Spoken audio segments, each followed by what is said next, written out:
एक बहुत ही अहम मुद्दे के साथ करने वाले हैं। जी हाँ, दुनिया के बड़े सेंट्रल बैंकों में ब्याज दरों में कटौती का दौर अब शुरू हो चुका है और ऐसे में अब नजर अमेरिकी फेड के फैसले पर है।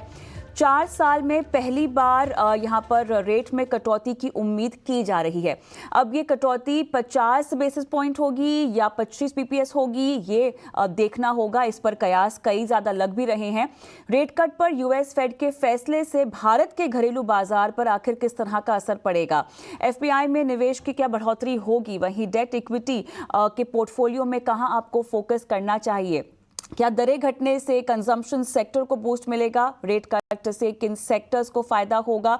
तमाम मुद्दों पर बारीकी से अब हम पड़ताल करते हैं। हमारे साथ बेहद खास मेहमान इस पूरे विषय पर अपनी जानकारी आपको देंगे।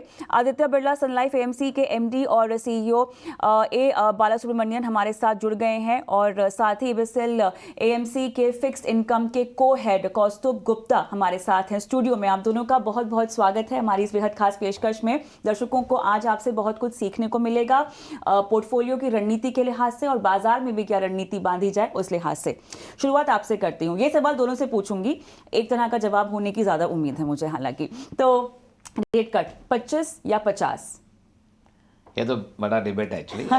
जो मार्केट अगर जिस हिसाब से उनको जो सिग्नल जो आया यूएस का फेड का लास्ट 2-3 का मीटिंग का बाद एंड एक्सपेक्टेशन जो मार्केट में जो बढ़ रहा है, I think that something is range from 20 to 50 basis points. Okay, of course Kaustubh मेरे को कोर्स है वो fixed income will have better insight है।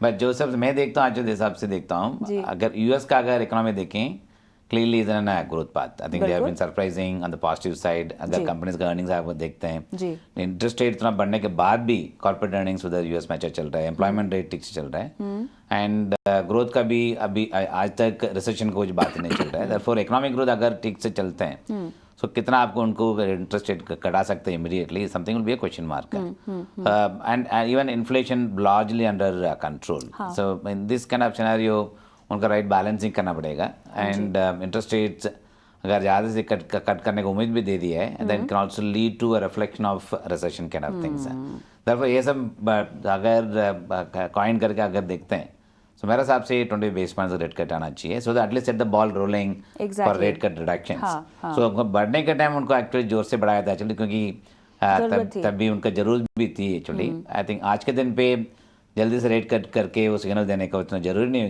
क्योंकि as long growth remained strong, so rate cut would also be marginally gradual manner. So मेरे हिसाब से it will be gradual reductions, moderated way I think मेरे हिसाब से कर सकता है। काफी अहम बात सर ने कही कि सिग्नलिंग कैसे होनी चाहिए आने वाले रेट कट के चरणों में, वो भी सुनना होगा हमें कमेंट्री में। तो आपका क्या टेक है और कमेंट्री में आप किस बात की उम्मीद रखते हैं? देखिए, बिल्कुल ये बात सही है बाला सर ने जो बोला है कि मार्केट दोनों ही पहलू, दोनों ही में इक्वल डिवाइडेड हो रहा है कि 25 और 50 दोनों हो सकता है।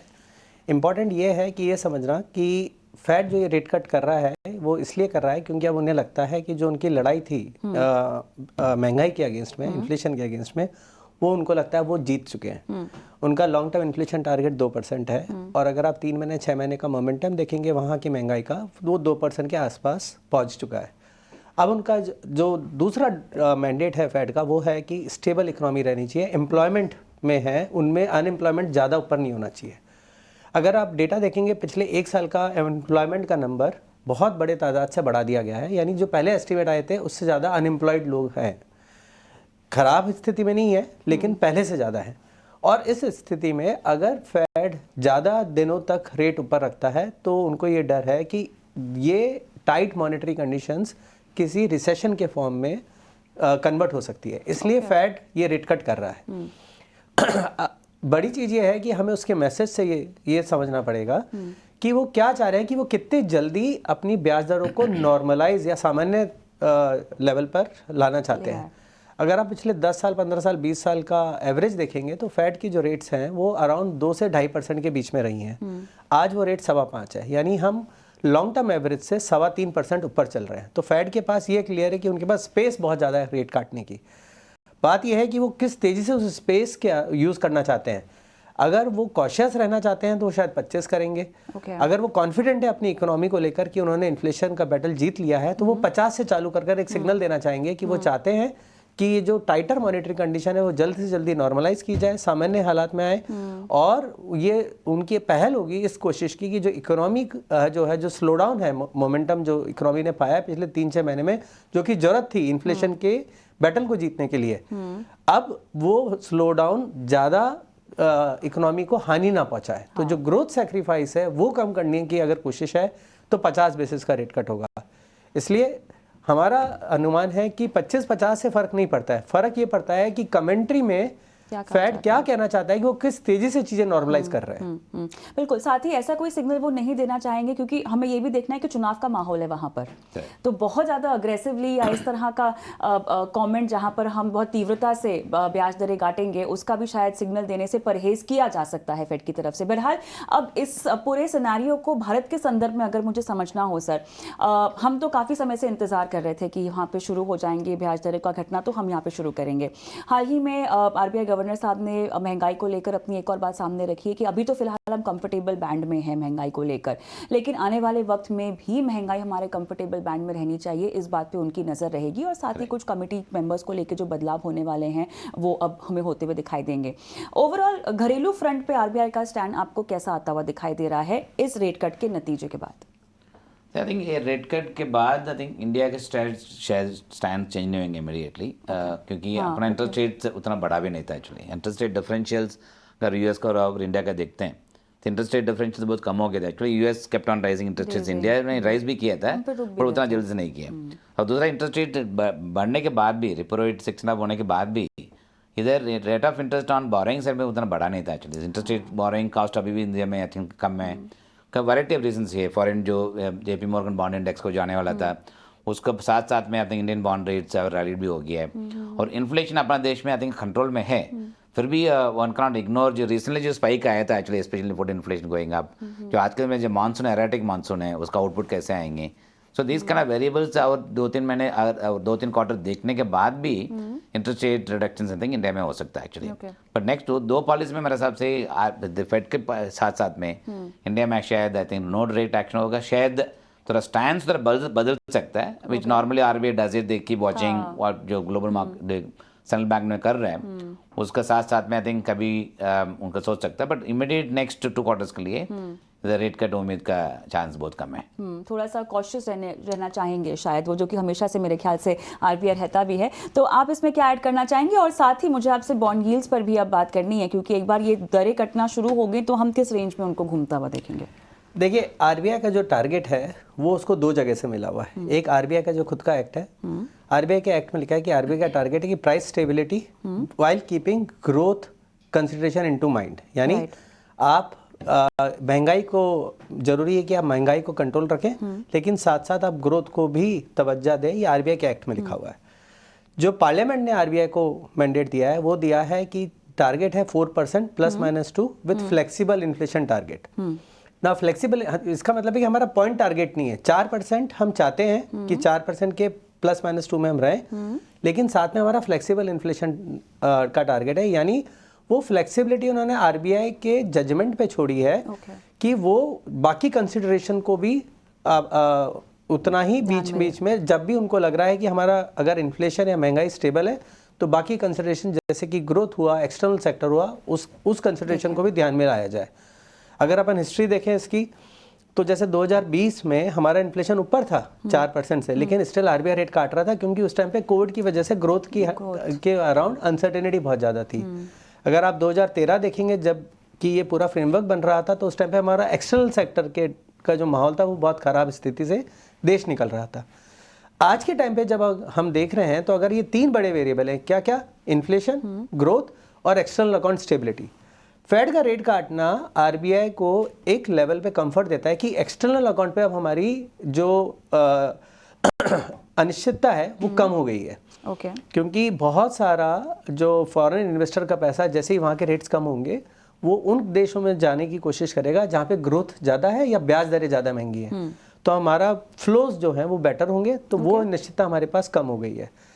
आज की तारीख की अगर हम बात करें तो हमारा जो ब्याज दर का एस्टिमेट है, आरबीआई का एस्टिमेट्स ये है कि हम धीरे धीरे 4 की तरफ जा रहे हैं, और बट 4 नहीं जा रहे हैं। हमारा एस्टिमेट ये कहता है कि हम 4 से 4.25 के बीच में पूरा साल का एवरेज करेंगे, जो कि बहुत दूर नहीं है आपके टारगेट से। ओके। तो जब तीसरा कंसिडरेशन होता है वो है ग्रोथ का। पूरे साल की ग्रोथ के लिए आरबीआई ने एस्टिमेट लिया है 7.2% का। हम लोग का जो एस्टिमेट है वो 6.75% है। अगर आप पहले क्वार्टर का जो जीडीपी का डेटा आया है वो 6.75 के आसपास ही आया है।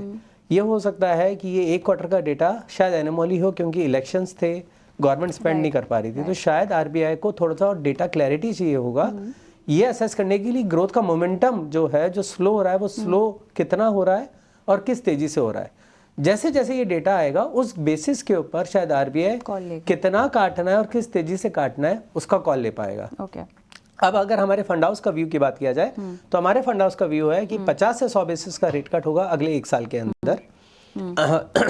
इमीडिएटली जैसे बाला सर ने कहा वो स्टांस चेंज करेंगे, लिक्विडिटी इन्फ्यूज करेंगे, जो कि क्वांटिटी ऑफ मनी है उसको इन्फ्यूज करके चीज़ों को थोड़ी सी नॉर्मलाइज करेंगे। पिछले 18 महीने में आरबीआई ने जब रेट कट बढ़ाना कम कर दिया था तो उन्होंने लिक्विडिटी को यूज करा था एज अ टूल कि चीज़ें टाइट हों। फिलहाल वो लिक्विडिटी को यूज करेंगे एज अ टूल कि चीज़ें थोड़ी सी ईजी हों। जब तक थोड़ा सा ग्रोथ के ऊपर, डेटा के ऊपर भी थोड़ी क्लैरिटी आ जाएगी। तो एक झटपट से क्योंकि चर्चा को मुझे समेटना भी है और सबसे इम्पोर्टेंट टेक अवे जो कि मैं चाहती हूँ कि आप बिल्कुल जल्दी से बताएं दर्शकों को, आपसे ही पूछूंगी, इस ट्रिगर को ध्यान में रखते हुए किस सेक्टर्स में आपको लगता है कि दांव लगाया जा सकता है इस खबर को भुनाने के लिए, इस ट्रिगर को भुनाने के लिए? आई थिंक सेक्टर्स से, आई थिंक मेरे हिसाब से ब्रॉडर मार्केट के लेना पड़ेगा, क्योंकि ये बार आप देखेंगे लास्ट 2 साल में हर सेक्टर अच्छा मार्केट में रिटर्न दिया है एक्चुअली। इंटरेस्ट रेट की वजह से भी दिया है, कंजम्पशन से भी बढ़ा एक्चुअली, और बोरिंग का कॉस्ट भी बहुत कम था एक्चुअली, वो बेसिस में कंजम्पशन से बहुत बढ़ा है। इंटरेस्ट रेट कट होने से I think it can only lead to a broader market impact में आ सकता है। आई थिंक अगर सेक्टर के हिसाब से देखते हैं it can lead to actually increase in consumption demand, it can lead to increase in real estate के लिए अगर इंटरेस्ट रेट कम हो जाते हैं सो बोरिंग बढ़ सकता है उसमें। अभी आज के दिन पे भी अगर इंटरेस्ट रेट डिफरेंशियल के साथ देखते हैं, even the banks will not be in a position to cut the rate quickly immediately, that will take some time. तब मेरे हिसाब से ब्रॉडर मार्केट के हिसाब से देखना पड़ेगा, not rather than looking at एक सेक्टर के हिसाब से नहीं देखना चाहिए। डेट में लॉन्ग चले जाएं? बिल्कुल। देखिए जो कि क्वेश्चन है कि रिस्क रिटर्न अगर देखें तो ये क्लियर है कि फिक्स्ड इनकम या डेट मार्केट्स में एज ऑफ नाउ, क्योंकि ब्याज दरें कटौती का क्लियर सिग्नल सेंट्रल बैंकर्स भी दे रहे हैं और मार्केट भी प्राइस कर रहे हैं जी, तो आपको फिक्स्ड इनकम में अपना एलोकेशन बढ़ा देना चाहिए, वैल्यूएशन के एंगल से भी और टेक्टिकल प्ले के एंगल से भी, बिल्कुल, जो कि जिसका पूरा माहौल बन रहा है जी। अब बात यह है कि जब रेट कट होगा तो जितना लंबा ड्यूरेशन होगा या जितना ज़्यादा स्प्रेड का प्ले होगा जो कि कॉर्पोरेट बॉन्ड से इन्वेस्टर्स पा सकते हैं, उतना गेन होने का, कैपिटल गेन होने का उम्मीद ज़्यादा है बिल्कुल। इसलिए जो सबसे बड़ा रिस्क एज ऑफ नाउ अगर इन्वेस्टर को है वो है री इन्वेस्टमेंट रिस्क। इसलिए आपको डेट में लॉन्ग प्ले करना चाहिए, चाहे आप जीसेक से करें चाहे आप कॉर्पोरेट बॉन्ड से करें, लेकिन अपना ड्यूरेशन बढ़ा दीजिए। ऑलराइट, चलिए बहुत सवाल हैं हमारे पास लेकिन समय मेरा समाप्त हो गया है, लेकिन आपने दर्शकों की तैयारी करा दी है कि रेट कट के लिए या उसके पहले रणनीति कैसे बनाकर बैठे रहे। बहुत बहुत धन्यवाद आप दोनों का इस खास पेशकश में आपने शिरकत की। धन्यवाद। धन्यवाद। हम